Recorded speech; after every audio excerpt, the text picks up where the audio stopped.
All right, everybody, welcome to Reagents of Change, where we examine the strategies and insights that are driving growth in chemical marketing. I'm Angelica, and I'm joined by Domenick. We are co-hosting the show, and in each episode, we're going to be exploring various trends, tactics, and transformations that are shaping our industry's future. So whether you're a chemical manufacturer, a distributor, or an industry leader, you're going to discover various actionable insights to help navigate the evolving landscape of chemical marketing. So for this episode, your digital presence alone isn't enough anymore. I'm sure Domenick would agree. And most chemical companies, they have websites, but in 2025 and beyond, as we know, having a website that doesn't deliver value through, relevance and personalization is like not having a website as well. You might as well not have one. So the days of the whole static, one size fits all chemical websites are over, and your competitors are already evolving. They're delivering personalized experiences. We'll talk about various things regarding omnichannel, etc., that are converting visitors into customers. So today we're going to be diving into these topics, into how leading chemical companies are transforming their digital presence to drive real results in 2025. So I think we're just going to kick it off with a conversation. Domenick, you'd mentioned certain key trends you're seeing and evolution in the industry. So let's first talk about that. What can we expect for 2025? What are you seeing in terms of trends in chemical marketing and really what's most important these days? Yeah, great question. First, just want to say I'm really excited about this podcast. I think we're really going to cover a lot of different topics, trends, best practices on marketing, and specifically how they're applied in the chemical industry. To your question, I think a lot is going to change. And in certain cases, there's going to be a lot of the same things happening in 2025. So let me explain. So I think what we're currently going through and experiencing in the chemical business is a changing of the guard. And what I mean by that is there's a lot of folks who have been in the business for 25, 30 or more years, and they're on the way out and transitioning out of their career. And coming up behind them is this whole new emerging group of professionals that are basically taking over. And what's really interesting is the fact that there's a dichotomy of these two age groups, if you will, where the first, those that are in a transition, really have done business a whole lot differently in the last 20 or 30 years versus how you do business today.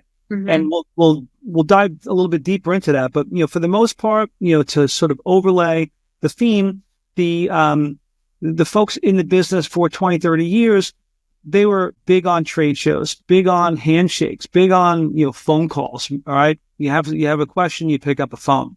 Today's generation is the complete opposite, where they have tools, digital tools out there to display. They have the internet, they have blogs, they have videos, a host of tools and applications that they could educate themselves to get information, to research sources and solutions. So what the chemical companies have to start thinking about is, how do I serve this up and coming generation that looks to get information a completely different way than the older guard? And a good question to ask here too about, the old guard is, how have, the key decision makers, how have their preferences changed over time? That would be interesting. Has there been a huge difference even between 2024 and 2025? How has this evolution basically in these trends changed how decision makers are choosing who they're working with, et cetera? How do you, reach to them? Sure. So first of all, let me just say, like, by mentioning older guard, I don't mean to be disparaging in any way. I'm one of them. Of course. Okay. I'm in that age group where I've been around for almost 30 years. So I'm guilty as charged as well. But to answer your question, I think the internet has been around now, and websites have been around, and even trade shows have been around forever. And so in certain cases, those two tools are very important to the chemical industry. There's still a multitude of vendors and distributors going to those shows to source and to make connections and build relationships. But at the same time, in between those calendar dates that are dotted across across the calendar, you can use the internet. You can use content delivered through the internet to educate yourself and also make connections and build relationships. Exactly. And I think something also you mentioned is how tactics have changed too. And you mentioned omni-channel marketing as well. Can you dive a little bit more into that? Absolutely. So again, when we're talking about omni-channel or multi-channel, so, you have the physical world and then you have essentially the online and virtual world, right? So on the one hand, we have the physical world that would be trade shows and events where you're physically attending, shaking hands and meeting people in person. Then you have the virtual or online world where it's the internet. Through the internet, then there's social media platforms, right? LinkedIn being the number one business to business platform where chemical industry professionals will likely converse and connect and collaborate. You also have through the web, a broad range of content that can be delivered, whether that be video, it could be a podcast such as what we're doing right now, two people talking, having a conversation. There's case studies and blog posts and infographics and white papers. So a lot of that traditional material that would likely be delivered in print is now available online. So marrying the physical and the online world together to create that multi-channel or omni-channel experience is critical for chemical industry. Whether you're a manufacturer or a supplier, distributor, you definitely need to utilize all of these tools, because if you don't, you're only going to be serving maybe one component or geography or demographic of your audience. Absolutely. So we have a very much, integrated, multi-pronged approach, so to speak. Obviously, that is going to be most effective. Something also interesting you mentioned, the blending of physical and digital. Obviously, at the intersection of that, you have artificial intelligence. And obviously, everybody, won't shut up about it. AI is a buzzword, but at the same time, it's very highly technical. There's very specific use cases for AI in every single industry, every single vertical. So how do you see AI improving current marketing processes, perhaps even replacing them? Are there any case studies perhaps we could present? How do you think AI is changing the game? Yeah, I mean, AI is just exploding in almost every aspect of our lives, professionally, personally. With respect to the chemical business and chemical marketing, we're seeing and integrating AI in a number of ways. One, when you go to a website, there might be a chatbot of some type in the right corner of the screen that you'll engage with that might ask you a series of questions, or you could actually ask it a series of questions to get you to where you want to go within that website to learn more about a particular product or a solution. Maybe you have a formula that you're looking for, and AI will help facilitate getting to that information on that website without clicking through 18 different things and getting lost. So on the one side, creating an experience where you could find information, very, very quickly and easily. AI is also being used on the back side. We're using it specifically with an SEO to sort of build out the product pages of our chemical distributor and partner websites. So there's a lot of SEO under the hood stuff that needs to get done. And up until a few months ago, it's been done by humans, if you will, and it still will to a certain degree, but AI could really take a lot of that task and automate it. So it not only helps create more refined SEO, but it'll also help you accelerate the optimization of your complete product catalog. So if you have thousands of products on your catalog, it might take weeks, months, maybe even years to optimize every specific product page. But with AI, it actually helps you accelerate that and compress that time into a more reasonable time frame. Yeah, and speaking of, timeframes and optimizing experiences, obviously, when you have tech involved and it delivers things faster, people have different expectations. They're expecting things to arrive at a quicker pace, etc., decisions to be made. So how do you think AI has changed or just maybe augmented modern buyer expectations today? Because it's a much different picture to paint than without any of that tech. Yeah, I think it's creating a expectation that if you don't deliver information quickly to someone coming to your website, and if you're not leveraging AI to do that, it's going to create a longer experience and maybe an unengaging experience. And then that person that might visit your website might not find what they're looking for quickly. And as a result, they're going to bounce and find a website that will likely use AI and get them what they need much faster. So I think it definitely provides that time compression where it could assemble experiences much faster and get that visitor of your website the information that they need much quicker. Right. Do you think that there is a stigma around AI and the use of it? A lot of people, for example, in the content space say that, it's a little too robotic when it speaks. It doesn't really have that human touch.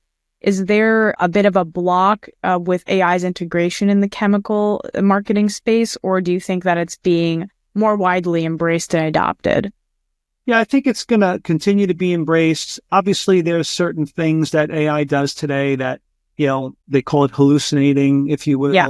So there's distortion of delivering certain information. So you still have to be somewhat guarded on how you use it and check it continuously and test it to make sure that it's delivering a consistent experience. But I think, it seems like AI, the models themselves, the technology around it, they're just getting better and better. There'll be a couple of hiccups along the way, but I think the key for chemical companies today is you should definitely be considering embracing AI as part of your marketing, technology stack, then, quote, waiting until you think it's going to be a little bit more mature. Got it. Before I move into questions on more strategic implementation things, one last question on modern buyer expectations I would have is, what are you mentioned things like websites, etc. So what kind of digital features or content types have you found to be most effective in building credibility with technical buyers, let's say? What are some key digital features and content types? Yeah, so from a content perspective, I think every website needs to have some video specifically that talks about the capabilities of your operation, your R&D capabilities. It could also be more specific to your product and your solutions, right? So you need to have some video. You need to also have infographics and educational documents such as white papers, and then, of course, use cases and case studies, how your products, how your services are being utilized by other companies, and then providing the context of how they're being applied in the market. So I think, from a content perspective, just to sort of summarize, video, use cases, case studies, infographics, all of those need to be part of your marketing mix. Got it. Perfect. Okay, moving to more strategic implementation questions that I'd have. What do you think are the most common, let's say, organizational obstacles or barriers you've seen when chemical companies are trying to, let's say, modernize their digital process? Because it's definitely different for each company depending on what phase they're in, whether they're institutional, been around forever, or more modern. What are the key obstacles you see or barriers? That's a great question. I mean, so in all of the projects that we've been supporting, and we've done chemical marketing now for 20 years. Mm-hmm. I've rolled out a broad range of marketing plans and websites, et cetera. The one thing that is somewhat consistent across the board is making sure that whoever is in charge at the chemical company marketing side of things, that there's like one person that has to be in charge. Now, there might be 4 or 5 people that are involved in the process, but there needs to be one person that ultimately makes decisions and one person that's going to be the champion, because we as service providers are going to deliver a website mock-up or a draft of a case study or some other type of prototype. And then we need to get feedback to make sure that it's in alignment with the expectations. And a lot of times when companies go into a committee-based approach, and again, there's nothing wrong with it. It's just that you still need to roll it up into someone needs to basically make a decision. Because if you have too many cooks in the kitchen, as they say, the one person on the left is going to say they love this part, mm-hmm. and the person on the right is going to say they hate that part. And so then how do you reconcile those two, right? So feedback is good, but there ultimately needs to be a decision maker to keep that process moving. Because at the end of the day, marketing is very perishable in a sense. What we do today might be relevant for the next 6 months to a year, the messaging, the way we're delivering that message. And you need to be able to sort of get this thing out and make it operational and put it into the hands of the people that are going to ultimately consume it. And the longer that it stays on the shelf, the longer it's not helping you with your marketing spend and getting the most out of your marketing. Absolutely, totally agree. And to build on that, how do we just talk about obstacles? So how do the successful, let's say, chemical companies integrate, for example, their traditional sales relationships with digital marketing efforts? That would be an interesting question to address. Yeah. So, the one thing is you want to make sure that all of your marketing is aligned with your messaging and the way that the sales and the business development personnel at an organization are utilizing those tools. So you want to make sure that the marketing and the content elements within marketing are aligned with what the sales personnel need, right? They're on the front lines talking to other chemical executives about formulas and whatnot. And so how do we educate them? What are the tools that we could provide to the sales and business development folks to make their job easier? Now, that's the one side of it. So working with them is the other side is like, so, what is useful for you? Like we know there's a baseline of tools that can be utilized, but what's more important to you? Use cases and white papers, or is it more case studies? Is it video? A good relationship with the marketing folks and the business development and the sales folks to coming together in alignment so that we know that as we're delivering, marketing solutions, that it's helping them with the sales process. Absolutely, yes. So a cohesive approach that's not compartmentalized, making sure that all decision makers and all departments are working together to have the message come across. Exactly. And my last question for this would be, what kind of, let's talk about metrics. What kind of metrics, KPIs, for example, should chemical companies focus on to measure how effective their digital presence is, their digital marketing is? I think that's a huge question a lot of people have. Yeah. It varies from industries, but let's talk specifically about chemicals. Yeah, I mean, and metrics, obviously ultimately important. I mean, at the end of the day, in any business that you're in, for every dollar that you're spending in marketing, you want to know what return you're getting on that dollar, right? And so, that's where the metrics come in. So if you have a budget of $1 million and it's basically supporting, all of your marketing, you want to ultimately see and be able to track, all right, we spent $1 million in marketing this year. How much, did we get from that? So lead generation is obviously the number one or one of the top metrics that, we did this campaign and we got these 10, leads or inquiries. And then from those inquiries, we were able to, through tracking through a CRM system, we're able to track the actual dollar value of deals that were actually won, right? So that's the number one. But in between the dollar spent and the dollar made, if you will, there are a lot of other metrics, right? So it could be everything from how many inquiries do we get on our website on a daily and monthly basis, right? Where are we getting our traffic from, right? The sources of influence. Are we getting them through our LinkedIn, presence? Are we getting them from some advertising or marketing campaigns that we're doing? We dropped an email campaign to a bunch of influencers. Did inquiries come back from there? So having the capability to track is as important as, having the metrics to measure. So just to kind of close the loop, obviously leads, the dollar amount from, closed business from those leads, but then inquiries to the website, downloads of materials, views on videos, all of these things, every single content element on your website must be tracked so that you can see what's working, what isn't working, and how you could deliver the best experience, and so that the folks that are coming to your website are ultimately getting the information that they need in a very quick and efficient way. Excellent. That would be my last question for now. Is there anything else you want to add on maybe, future outlook? I know we talked about AI, maybe some things that chemical companies can expect in the coming year, some shifts, some changes, and just to wrap up the episode.